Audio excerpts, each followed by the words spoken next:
সম্পর্ক যখন তিক্ততায় ছেয়ে যায় তখন সমাপ্তি টানা জরুরি হয়ে পড়ে। আমি এই সম্পর্কের সমাপ্তি টানতে চাই রাত্রি।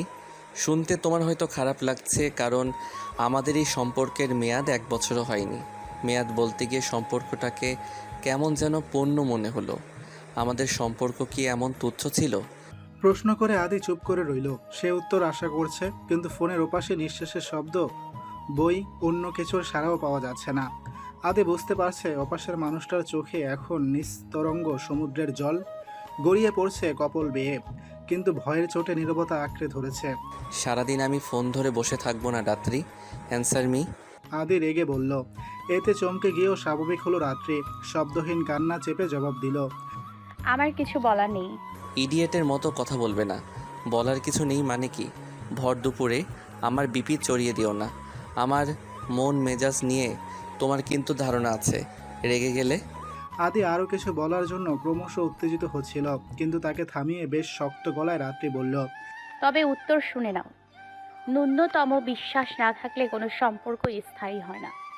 আমি জানি না তুমি আমার সাথে কোন সম্পর্ক ছিন্ন করতে চাইছো, কারণ তোমার সাথে আমার দুটো সম্পর্ক রয়েছে। তুমি সম্পর্ক রাখো বা না রাখো তা নিয়ে আমি আর একটা কথাও বলবো না, কিন্তু দয়া করে আমাদের পরিবারের কাছে আমাকে নিচে নামিয়ে দিও না।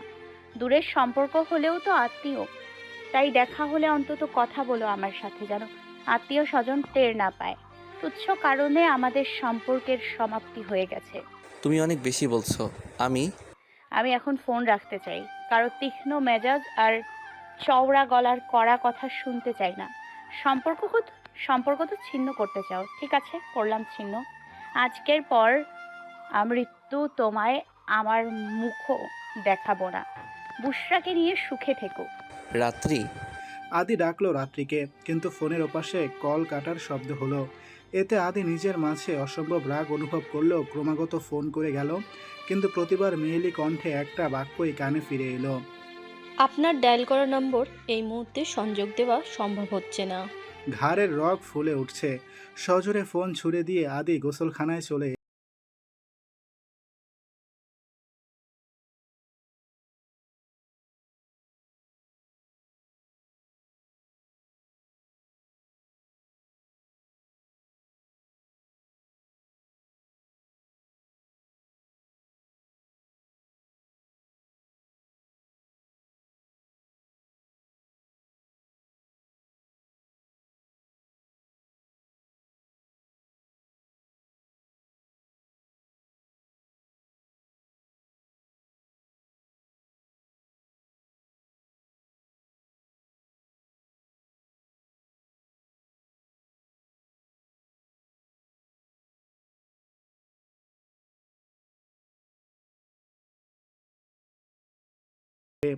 চকচক করছে সবুজ পাতা, আর সেদিকে তাকিয়ে রাত্রি ভাবছে আদির কথা। বারান্দার এক কোণায় বসে থেকে একই সাথে বাড়ির প্রধান ফটক, কাঁটা গাছ এবং পাশের বাড়ির ছাদ দেখা যায়। এখন দুপুর বলেও বাড়ির ছাদে ভেজা কাপড় ছাড়া একটা মাছিও নেই। থাকলে অবশ্য সমস্যা হতো। তারা দেখে ফেলতো রাত্রি চুপটি করে অশ্রু ঝরিয়ে যাচ্ছে চৈত্রের দুপুরে। 4 মাস আগেই রাত্রির বিয়ে ঠিক হয়েছে। পাত্র নামি দামি হাসপাতালের ডাক্তার, দেখতে শুনতে মোটামুটি। তবে এ নিয়ে রাত্রির কোনো আপত্তি নেই অবশ্য। করার মতো সুযোগ তাকে কেউ দেয়নি, কারণ পরিবারের কেউ তাকে জিজ্ঞাসা করেনি, রাত্রি তোমার কি বিয়েতে মত আছে, পাত্র পছন্দ হয়েছে। রাত্রির এখনো পড়াশোনা শেষ হয়নি, সদ্য মাস্টার্সে ভর্তি হয়েছে। তার ইচ্ছে ছিল পড়াশোনা শেষ করে একটা প্রাইভেট স্কুলে চাকরি নেবে, কিন্তু তার মনের খবর কেউ রাখলে তো। আদিকে এসব বলতে চেয়েছিল কতবার, কিন্তু প্রতিবার কোনো না কোনো অজুহাতে এসে ঝগড়া করেছে, এখনো করে। অতি তুচ্ছ বিষয়ে কথা কাটাকাটি করে প্রতিবার বলে ওঠে। রোজ রোজ এসব ন্যাকামি মার্কা কথা আমার সহ্য হয় না। আমি ওষুধ খাই নাকি মাথায় দেই তা নিয়ে এত বলা বলি কিসের? এসব খোঁজ রাখার জন্য এতবার ফোন করা, তা নিয়ে ঝগড়া করা। I can't tolerate. এমন ভঙ্গুর সম্পর্ক রাখার চেয়ে না রাখাই ভালো। আদি এসব কথা বললে রাত্রি প্রথম প্রথম খুব অনুনয় বিনয় করত, সম্পর্ক যেন ভেঙে না দেয় সেজন্য কত কান্নাকাটি করত। প্রথম দিকে এতে অবশ্য আদি শান্ত হতো, কিন্তু ধীরে ধীরে আদি আরও বেশি উগ্র হয়ে গেল। এদিকে রাত্রিও অনুনয় বিনয় করা ছেড়ে দিয়ে নিঃশব্দে কাঁদতে শিখে গেল। কিন্তু এমন করে আর কতদিন। কালকে রাত্রে নিজেকে সংযত করে রাখতে পারেনি। উটকো একটি মেয়ে যে কিনা প্যান্ট শার্ট পরে এসে জোর গলায় দাবি করেছে, আদি আমাকে ভালোবাসে, কিছুদিন পর আমাদের হয়তো বিয়ে হবে। তুমি আর আমাদের মাঝে রবীন্দ্রনাথ ঠাকুরের লেখা চোখের বালি হইও না, ওকে? রাত্রি কিছু বলেনি, কেবল হতভম্বের মতো তাকিয়েছিল। ক্লাসের সমস্ত স্টুডেন্টদের সামনে কেউ তাকে এমন করে কথা শুনিয়ে যাবে তা সে চিন্তাও করেনি। এক মুহূর্তের জন্য মনে হয়েছিল চোখের সামনে হিন্দি সিরিয়াল চলছে, যেখানে কুচরিত্র টাইপ মহিলা এসে তাকে শাসিয়ে গেছে। রাত্রি অপমানিত বোধ করলেও স্বাভাবিক একটা ভাব নিয়ে ক্রমাগত ক্লাস করে গেছে। তবে বাসায় ফিরে এসে যখন আদিকে কল করলো তখন আদি রিসিভ করেনি। রাত 10টা নাগাদ ফোন করে আদি রাত্রিকে জিজ্ঞাসা করেছিল, এত কল করার কি আছে? আমি কি মরে গিয়েছি? সব সময় এভাবে কেন কথা বলো? আমি কি আমি কি অদরকারি কাজে তোমায় কল করি? অত দরকারি কাজ জেনে আমার লাভ নেই। অসময়ে আমাকে একদম ফোন করবে না। আজকেই শেষ। বলো কেন কল করেছিলে? আদির রাগ দেখে রাতের অভিমান হচ্ছিল, তাই সে একবার ভেবেছিল এই বিষয়ে কোনো কথা বলবে না, কিন্তু কিছু না বললেও আদি উত্তেজিত হবে, তাই অজ্ঞতা রাত্রি বলতে শুরু করলো। আজকে হঠাৎ করে একটা মেয়ে এসেছিল আমার কাছে। বুশরা? আমি তাকে চিনি না, কোনোদিন দেখিনি। চেনো না তাহলে ও তোমার কাছে গেল কেন? সেটা আমি কি করে বলবো? আমাকে সবার সামনে বলে গেল তোমাকে ভালোবাসে, কিছুদিন পর তোমাদের বিয়ে হবে। তুমি যেন কি? বুশরা তোমাকে এত সব বলেছে? তোমার বিশ্বাস হচ্ছে না? দেখো রাত্রি, আমি এখন ক্লান্ত। আমার ঘুমের প্রয়োজন। প্রেশারের গতি সুবিধার নয়। কবে না জানি স্ট্রোক ফিস্ট্রোক করে বসি। এখন ফোনটা ছাড়ো। আদি কথা শেষ করার পূর্বেই কল কাটার শব্দ শুনতে পেল। এতে ধপ করে তার রাগের বাতি জ্বেলে উঠল।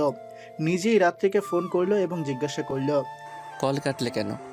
রাত্রি ভয়ে কাঁপছে, তার গলা শুকিয়ে আসছে, অথচ আদি উত্তেজিত হয়ে একই প্রশ্ন বারবার করছে। কল কাটলে কেন? আমি রাত্রির কথা গলায় আটকে যাচ্ছে, ভয়ে তার হৃৎপিণ্ডের ছন্দপতন হচ্ছে। অস্থিরতায় ক্রমশ নিজেকে অগোছালো লাগলেও রাত্রি চাচ্ছে আদিকে কিছু বলে শান্ত করতে, কারণ রাত্রি সহ তার পরিবারের সবাই জানে আদি বদমেজাজি ও উগ্র, এবং তার উপর উগ্রতা দিনের পর দিন বেড়েই চলেছে। রাত্রি ও আদি ছোট থেকে একসাথে বড় হয়েছে, একই গ্রামের হাওয়া পানিতে বেড়ে উঠতে গিয়ে দুজন দুজনকে জেনেছে। কিন্তু 6 মাস আগে রাত্রি বুঝতে পেরেছে আদিকে নিয়ে তার জানাশোনার মাঝে যথেষ্ট কমতি আছে। আদির ব্যাপারে সে অনেক কিছুই জানে না। 6 মাস আগের ঘটনা, তখন দিনের চতুর্থ প্রহর চলছে, কিন্তু গরম কমার নাম নেই বলে পাখার তলায় বালিশ পেতে রাত্রি শুয়েছিল। হঠাৎ হনহন করে আদি এসে ঘরে ঢুকে বলল, এক গ্লাস পানি নিয়ে এসো। গরমে খুব অস্থির লাগছে। এত রোদ পড়ে রোজ। এমন হলে ব্লাড প্রেশার কোশমিন কালেও আমার কন্ট্রোলে থাকবে না। কথা শেষ করে আদি বিছানায় বসে পড়ল। এরপর দ্রুত হাতে তার শার্টের প্রথম বোতাম খুলে দিল, ঘাড় থেকে শার্টের কলার নামিয়ে দিল, যেন পাখার বাতাস সরাসরি ঘাড়ে এসে পড়ে এবং তাকে শীতল করে দেয়। রাত্রি বসেছিল আদির ঠিক পেছনে। হঠাৎ আদিকে দেখে চমকে গিয়েছিল, তাই এখন সে চট করে কোনো উত্তর দিতে পারল না। কিছু সময় পেরিয়ে গেছে, কিন্তু এখনো বিছানা থেকে নামার কোনো নাম নেই রাত্রির। পেছন থেকে আদির ভেজা পিঠের দিকে এক দৃষ্টিতে অর্থহীন তাকিয়ে রইল রাত্রি।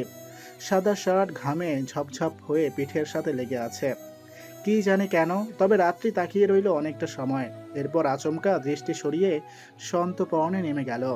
রুম থেকে বেরিয়ে গিয়ে এক গ্লাস পানি এনে বলল, ব্লাড প্রেশারের পেশেন্ট হয়ে ভর দুপুরে বাড়ি থেকে বের হও কেন? রোদ পড়লে বের হতে পারো না? এতে তো কোনো সমস্যা নেই। আদি কোনো উত্তর দিল না, ঢকঢক করে পানি পান করে গ্লাস ফিরিয়ে দিল। এখন তার অনেকটা স্বস্তি লাগছে, কিন্তু রাত্রি এখনো উত্তরের প্রতীক্ষায় গ্লাস হাতে দাঁড়িয়ে আছে। আদি ফোনে মেসেজিং করতে গিয়ে রাত্রিকে বলল, আম্মা পিঠা বানিয়েছেন, আমাকে দিয়ে পাঠিয়ে দিলেন, তাই নিয়ে এসেছি। ব্লাড প্রেশারই তো হয়েছে, কিন্তু তোমাদের সকলের ভাবখানা দেখে মনে হচ্ছে আমার ব্লাড ক্যান্সার হয়ে গেছে। ক্যান্সার হলে অবশ্য খারাপ হতো না। এই কথা বলে আদি হেসে উঠল, বিষাদের হাসি। রাত্রির এতে ভীষণ রাগ হচ্ছিল, ইচ্ছে করছিল আদিকে কোনো কড়া কথা শুনিয়ে দিতে, কিন্তু সে কথা বলা তো দূর, ভাবার পূর্বেই আদি তড়াক করে দাঁড়িয়ে গেল। একদম রেগে একাকার হয়ে নিম্ন শ্রেণীর এক চতুষ্পদ যন্ত্র বাচ্চার সাথে তুলনা করে একটা গালি দিল। রাত্রি অবাক চোখে তাকিয়ে দেখল আদি ফোনে কাউকে গালি দিচ্ছে।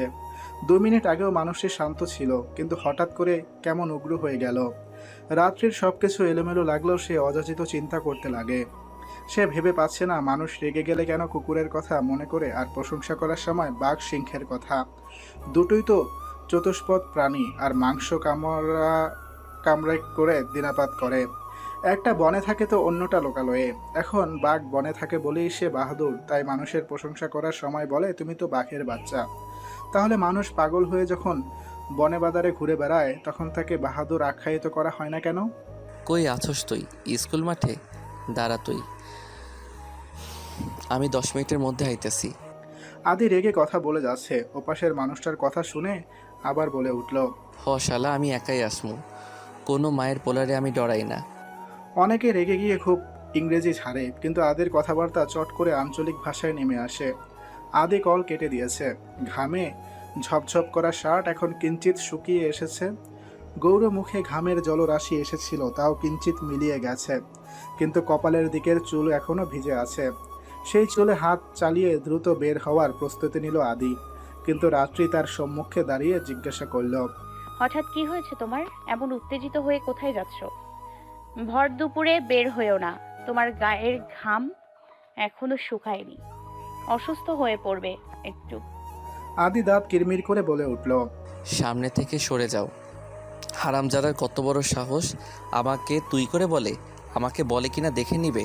নোংরা একটা গালি আদি আবার বলে উঠল, এর যদি আমি বিহিত না করতে পারি তবে আমি এক বাপের পোলা না। তুমি আমার সামনে থেকে সরে যাও। রাত্রির ভয় করলেও সে সাহস করে আদিকে শান্ত করার চেষ্টা করছে, কিন্তু তার কথা শোনার চেয়ে আদির মাথায় স্কুল মাঠে গিয়ে কি করবে সেই পরিকল্পনার বীজ বুনছে। রাত্রি কিছুতেই সামনে থেকে সরছে না, ফলে গর্জে উঠে আদি রাত্রিকে চর দিতে উদ্যত হলো। এতে রাত্রি হতভম্ব হয়ে গেল। একটা কথাও তার মুখ দিয়ে বের হলো না, কেবল ছলো নয়নে আদির দিকে তাকিয়ে রইল। হন্তদন্ত হয়ে আদি চলে গেল, আর তার পথপানে তাকিয়ে ঠোঁট কামড়ে কান্না সংবরণ করল রাত্রি। অজস্র অভিমান এবং দুঃখ তাকে গ্রাস করলেও সে মনে মনে প্রার্থনা করল, হে আল্লাহ, আদির যেন কিছু না হয়, তুমি ওকে দেখে রেখো। রাত্রির কথা আল্লাহ শুনেছেন। আদির কিছু হয়নি, কিন্তু যাকে নিজের যোগ্যতা দেখাতে আদি ছুটে গিয়েছিল তার অবস্থা খুবই করুণ করে আদি ছেড়েছিল সেই দিন। এই ঘটনার পর রাত্রি জেনেছিল তাদের গ্রামেরই কোনো এক ছেলেকে আদি কুকুরের মতো পিটিয়ে ক্ষান্ত হয়েছিল। ওই ছেলের অবস্থা এমন ভয়াবহ হয়েছিল যে তার পরিবার মনে করেছিল সে আর বাঁচবে না। ছেলেটার নাম ছিল ফুয়াদ। রাত্রি ছেলেটাকে কয়েকবার দেখেছিল ইউনিভার্সিটি যাওয়ার পথে। দেখে তেমন কিছুই মনে হয়নি, কিন্তু আদি তাকে মেরেছিল বলে ওর বড় মায়া হয়েছিল। ফুয়াদের পরিবার থেকে আদির বিরুদ্ধে মামলা করার কথা উঠেছিল, কিন্তু আদির বাবা ফুয়াদের চিকিৎসার সমস্ত দায় মাথা পেতে নিয়েছিল। এমনকি থানার বড় অফিসারকে পর্যাপ্ত উপহার দিয়ে মুখ বন্ধ করিয়েছিল। এই ঘটনার পূর্বে রাত্রি শুনেছিল আদি মারামারি করে, কিন্তু আদি অন্যের জীবনের মায়া না করেই মারপিট করে তা রাত্রির জানা ছিল না। তবে এই ঘটনার মাধ্যমেই সে জেনেছে এবং বুঝে গেছে আদিকে তার জানা হয়নি, চেনা হয়নি। আমার সময় নষ্ট করিল না রাত্রি। আদি দাঁতে দাঁত চেপে আবারও আঞ্চলিক ভাষায় বলছে, কিন্তু রাত্রি কিছুই যেন বলতে পারছে না। তবুও চেষ্টা চরিত্র করে বলল, আমাকে তুমি অবিশ্বাস করছো? আমার রাগ হচ্ছিল, তাই কল কেটে দিয়েছিলাম। চুপ, একটা কথাও আমি শুনতে চাই না। বুশরা এসব কইছে, এটা তুমি কইলে আমার বিশ্বাস করা লাগবে? ওর মতো একটা ইনোসেন্ট মাইয়া যে তোমারে চিনেই না, সে তোমার ইউনিভার্সিটির খবর কেমনে পাইব? তাহলে তুমি বলতে চাইছো আমি মিথ্যে কথা বলছি? রাত্রি বাকরুদ্ধ হয়ে গেল, কারণ আদি তার কথা বিশ্বাস করে ওই বুশরা নামক মেয়েটার কথা বিশ্বাস করছে। আদি শুধালো, কি কইতাছো তুমি? রাত্রি কান্না চাপছে প্রাণপণে, কিন্তু কণ্ঠ ভিজে আসছে কথা বলতে গিয়ে। আমি কিছুই বলছি না, কিন্তু পুরো পৃথিবীর এত মানুষের মাঝে আমাকেই সবার মিথ্যাবাদী কেন মনে হয়? আমি তো কোনোদিন সজ্ঞানে মিথ্যে কথা বলি না, কারোর অমঙ্গলও চাই না, তাহলে আমার সাথেই। রাত্রিকে থামিয়ে দিয়ে আদি বলে উঠল, রাত বিরেতে এমন আজাইরা কান্না আমার ভালো লাগতেছে না। তোমার যদি মনে হয় সবাই তোমারে মিথ্যাবাদী মনে করে, যদি মনে হয় তোমার কথাই ঠিক আর বুশরা ভুল, তাইলে আমার সাথে সম্পর্ক রাইখো না। তোমারে কেউ জোর করতেছে না সম্পর্ক রাখার জন্য। ফোন রাখলাম আমি। এইসব আলগা পিরিতি মার্কা কথা শোনার খায়েশ এখন আমার আর নাই। প্রেশারের ওষুধ নিয়ে ঘুম দিতে হবে। রাখলাম। আদি ফোন রেখে দিয়েছিল। রাত্রি অবশ্য কোনো বাধা দেয়নি, কারণ সে অভ্যস্ত সে অবস্থা তার ছিল না। মেয়েটা নিঃশব্দে কেঁদে কেঁদে মন ভাসিয়েছিল আর মনে মনে শুধু একটা কথাই ভেবেছিল। এই পৃথিবীর দিনের পর দিন আমাকে এমন করে পর বানিয়ে দিচ্ছে কেন? সময়টা তখন দুপুর 12:30। রাত্রি সবে গোসল সেরে ওয়াশরুম থেকে বের হয়েছিল। গামছা খুলে ভেজা চুল মুছে দিতে গিয়ে হঠাৎ ফোন বেজে ওঠে তার। নিস্তব্ধ ঘরে নিজের অস্তিত্ব জানান দিয়েছিল। ফোনের দিকে না তাকিয়েও রাত্রি বুঝতে পেরেছিল ওটা আদির কল। রাত্রি খুশি হয়নি, চিন্তায় আটকে উঠেছিল। এখনো কি ঝগড়া করতে তুমি ফোন করলে আমায়? এমন ভাবনা মনে পুষে রেখে রাত্রি কল রিসিভ করেছিল এবং তার মনের ভাবনাই বাস্তবে রূপ নিয়েছিল। আদি তখন রাত্রির কণ্ঠে হ্যালো শুনেই গর্জে উঠেছিল। এতক্ষণ লাগে তোমার কল রিসিভ করতে? থাকা হয় কই? হ্যাঁ, এমনই কথা কাটাকাটির এক পর্যায়ে অসহ্য হয়ে রাত্রি শক্ত গলায় আদিকে জানিয়ে দিয়েছিল সে আর তার মুখোমুখি হতে চায় না, কিন্তু এই কথা বলে সে একটুও তো শান্তি পাচ্ছে না। তাই তো সবার চোখের আড়ালে এই ভর দুপুরে অঝরে কাঁদছে। দোতলা বাড়ি, প্রধান ফটক পেরিয়ে এলেই বাড়ির সবার প্রথমে নজরে আসে বাড়ির রংটা কেমন ম্যারমেরে। অবশ্য রঙের নামটা আন্দাজ করতে পারছে না ইব্রাহিম। রং নিয়ে তার মাথা ব্যথাও নেই, কিন্তু বাড়িটা বিয়ের পর তার ভাগ্যে কতটুকু জুটবে সেটাই হলো চিন্তার বিষয়। পাত্রী পছন্দ না হওয়া সত্ত্বেও গ্রামে বিয়ে করতে হচ্ছে তাকে স্রেফ সম্পত্তির জন্য। রাত্রি তার আম্মা আব্বার একমাত্র সন্তান হলেও তার চাচাতো ভাই বোন আছে দুটো এবং এই বাড়িটা তার আব্বার একার তৈরি নয়। দুই ভাই মিলে এই বাড়ি দাঁড় করিয়েছে। এমনকি নয়া বাজারে রাত্রির আব্বার যে কাপড় তৈরির কারখানা আছে সেটাও তার চাচার সাথে শরিক হয়ে চালানো হচ্ছে। এসব তথ্য অবশ্য মকবুল ঘটক ইব্রাহিমকে এবং তার বাবাকে দেয়নি। ফলে 3 দিন আগে ঘটককে বাড়ি ডেকে নিয়ে মনের সুখে কথা শুনিয়ে দিয়েছিল তার বাবা। ইব্রাহিমের পারিবারিক অবস্থা তেমন সুবিধার নয়। বহু কষ্টে ডাক্তারি পাশ করে কেবলই চেম্বার নিয়ে বসেছে। তবে তার ভাগ্য সুপ্রসন্ন, কারণ কোনো এক জাদুর ছোঁয়ায় সে বড় হাসপাতালেই নিজের গতি বুঝে নিতে পেরেছে। এখানে অবশ্য তাকে একজন খুব সাহায্য করেছে, কিন্তু এখন ভাবি শ্বশুর বাড়িতে বসে ইব্রাহিম সেই মানুষটাকে মনে করতে চায় না, ভাবতেও চায় না। চা নাস্তা ধীরে সুস্থে টেবিলের ওপর রেখে ময়না বেগম শুধালেন। তোমার বাড়ির সবাই ভালো আছে? প্রশ্ন করেই চায়ের কাপ এগিয়ে দিলেন ময়না বেগম। ইব্রাহিমের মন মেজাজ ভালো না থাকা সত্ত্বেও সে চায়ের কাপে ঠোঁট ছুঁয়ে বলল, হু। এমন ছোট্ট উত্তরে ময়না বেগম খুশি না হলেও সেটা অপ্রকাশিত রেখে ইব্রাহিমের মুখোমুখি বসলেন। নিজেই আবার কৈফিয়ত দেওয়ার মতো করে বললেন, রাত্রির আপা বাড়ি নেই, নয়া বাজারে গেছেন। মেশিন নাকি একটা নষ্ট হয়ে গেছে, যোগ দিয়ে ঠিক করতে হবে। রাত্রির চাচাও বাড়ি নাই, নয়তো সে সব করতো। ইব্রাহিম কিছু বলছে না, চোখ নামিয়ে এক মনে চা শেষ করে যাচ্ছে। সে এসেছিল মোশাররফ হোসেনের সাথে বোঝাপড়া করতে। পাত্র হলেও তার চক্ষু লজ্জা আর 8-10টা ছেলের চেয়ে কম। আর এখানে সে লজ্জা কেন পাবে? পাত্রের রূপ মোটেও রাজকন্যার মতো নয়, আর তার আব্বার যা অবস্থা, এতে সমাজে ইব্রাহিম মাথা তুলে চলতে পারবে কিনা সন্দেহ আছে। অথচ বিরাট ধনী পরিবার থেকে তার জন্য বিয়ের সম্বন্ধ এসেছে। এই তো সেদিন এক পরিবার থেকে তার বাবার কাছে বিয়ের প্রস্তাব এলো। পাত্রীর বাবার 2টা 3তলা বাড়ি আছে, কারখানার সংখ্যা ইব্রাহিম জানে না। তবে পাত্রী নাকি নিজের গাড়ি ছাড়া কোথাও যায় না। তাই ইব্রাহিমকে বলেছে বিয়েতে একটা সাদা রঙের গাড়ি উপঢৌকন হিসেবে দেওয়া হবে। রাত্রের আব্বা মোশাররফ হোসেন অবশ্য মোটরসাইকেল দেওয়ার কথা বলেছেন, তবে সেটাও ইব্রাহিমের বাবা অনেক করে বলেছেন বলে রাজি হতে বাধ্য হয়েছেন। আমি রাত্রিকে ডেকে দিই, তুমি ওর সাথে কথা বলো।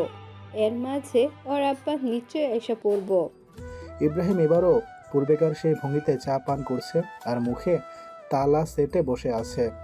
ময়না বেগম এবার বেশ হতাশ হলেন এবং সেটা প্রকাশ করলেন ছোট্ট একটা নিঃশ্বাস ফেলে। তবে সময়ের খরচ না করে রাত্রির ঘরে চলে গেলেন। রাত্রি একমাত্র মেয়ে বলে ময়না বেগম তার মেয়েকে নিয়ে বড় বেশি চিন্তিত। তার মেয়েটা চাপা স্বভাবের। ময়না বেগমের কাছে মাঝে মাঝে মনে হয় তার মেয়ের হয়তো কথা বলার শক্তিটাই নেই, কারণ বিয়ে ঠিক হওয়ার পরও সে মুখ ফুটে একটা কথাও বলেনি। মেয়েটা আগে এমন ছিল না, ছোট্টবেলার একটি ঘটনা তাকে এমন করে দিয়েছে। এ নিয়ে তিনি মেয়েকে অনেক বুঝিয়েছেন, কিন্তু তাতে মেয়ের মাঝে কোনো পরিবর্তন আসেনি। আজকে সারা দুপুর মেয়ের নিঃশ্বাসও তিনি টের পাননি। খাওয়ার সময় পেরিয়ে যাওয়ার পর তিনি ঘরে এসে দেখেন মেয়েটা বালিশের উপর চিত হয়ে পড়ে আছে। ডাক দেওয়ার কথা চিন্তা করেও ডাকতে পারেননি। একটা অদৃশ্য দূরত্ব তার আর তার মেয়ের মাঝে কবে সৃষ্টি হয়ে গেছে তা ময়না বেগমও নিজেও জানে না। রাত্রি,